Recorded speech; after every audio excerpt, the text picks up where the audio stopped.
Hello बच्चों, myself professor Abhishek Yadav, welcome back in Tausif tutorial. तो आज हम लोग क्या देखने वाले हैं? Very very important question bank for unit test. Diploma का बच्चे का अभी यूनिट टेस्ट आने वाला है।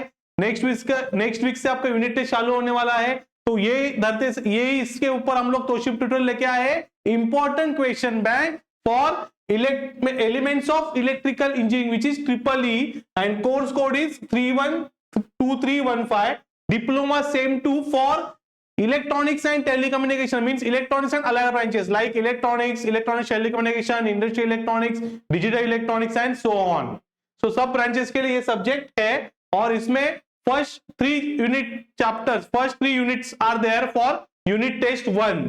So important question by for unit 1 magnetic circuit which is totally theoretical chapter.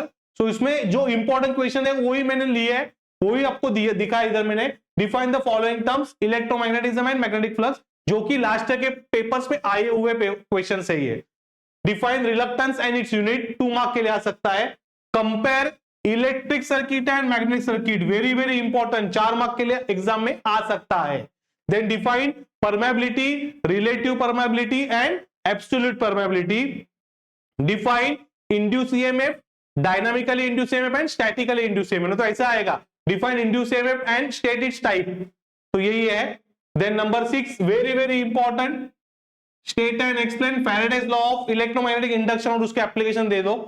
Then again very very important, state and explain Fleming right hand rule and Lenz law. तो ये questions आप unit 1 से करो, इसमें से ही एग्जाम में questions आएंगे, मेरा गारंटी है। देन यूनिट 2 पे आ जाओ which is for AC fundamental and single phase and polyphase circuit. Single phase मतलब 1 फेज, पॉलीफेज मतलब 3 फेज। इसमें प्रॉब्लम्स भी आने वाले हैं बच्चों, ध्यान में रखो। तो पहला है difference between AC and DC, 100% आएगा क्योंकि ये फेवरेट क्वेश्चन है एमएसबीटी का। डिफाइन द फॉलोइंग टर्म्स, ये भी 100% 4 मार्क के लिए आएगा, 100%। अभिषेक सर का गारंटी है 4 मार्क के लिए 100% आएगा। उसमें मैंने आपको बोला था वेवफॉर्म आपको ड्रॉ करना है और फिर जो भी टर्म पूछे like waveform, instantaneous value, cycle, time period, frequency, RMS value, average value, जो भी पूछा वो आपको डिफाइन करना है।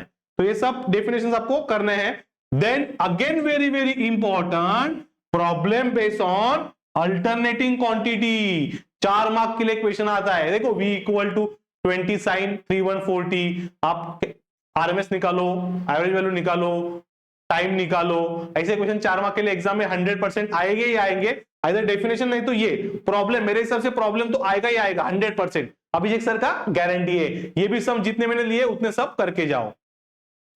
आगे आ जाओ, define form factor and peak factor, ये भी इधर आएगा 2-2 मार्क के लिए। Define phase and phase difference related to alternating quantity. What do you understand by lead and lag concept related to alternating quantity. Lead मतलब पहले आता है, लैग मतलब बाद में आता है। Then explain the AC through pure RLC circuit, ये वेरी वेरी कंसेप्चुअल क्वेश्चन है, ये आप करके जाना है। ये मैंने तीनों एक ही बोर्ड पे, मतलब एक ही पूरा सिखाया, आरएलएनसी अलग अलग नहीं पढ़ा है, क्यों? कंपैरिजन से आपका स्टडी इजी हो जाएगा। तो एसी थ्रू प्योर आरएलएनसी, उसके equations, waveform and phasor diagram. Question आता है, write down the equation, phasor diagram and waveform of AC through pure resistance circuit, pure inductor circuit, नहीं तो pure capacitor circuit. Then state advantage of 3 phase over single phase, 3 phase over single phase advantages क्या है वो आ सकते हैं। Then again very very important question, define line current, phase current, line voltage, phase voltage of related to 3 phase circuit.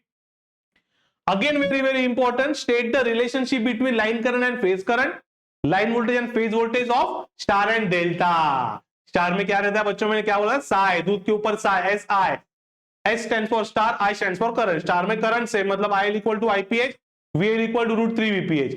इसके उल्टा delta में VL equal to VPH, I equal to √3 IPH, and based on that problems are there. तो उसके problem में आप करके जाओ, which is very very simple problems, ठीक है। Now come to next unit, that is unit number 3, again theoretical unit which is transformer and DC motor। Transformer में है वर्किंग प्रिंसिपल ऑफ ट्रांसफॉर्मर करके जाना है आपको। Derive the EMF equation of transformer, बच्चों ये भी क्वेश्चन आ सकता है एग्जाम में। Then define voltage ratio and transformation ratio, 2 mark के लिए ये भी पूछ सकते हैं, define transformation ratio of transformer. Explain the working principle of auto transformer and application which is for 4 marks. तो ये हो गए ट्रांसफॉर्मर के questions. What about DC motor? तो डीसी मोटर का वर्किंग प्रिंसिपल, उसके टाइप्स, उसके टाइप में क्या क्या आता है? Series motor, shunt motor, shunt मतलब parallel motor, and compound motor. Compound motor is combination of series and shunt motor. उसके टाइप्स देखो क्या क्या है, एंड देन उसके एप्लीकेशंस देखो।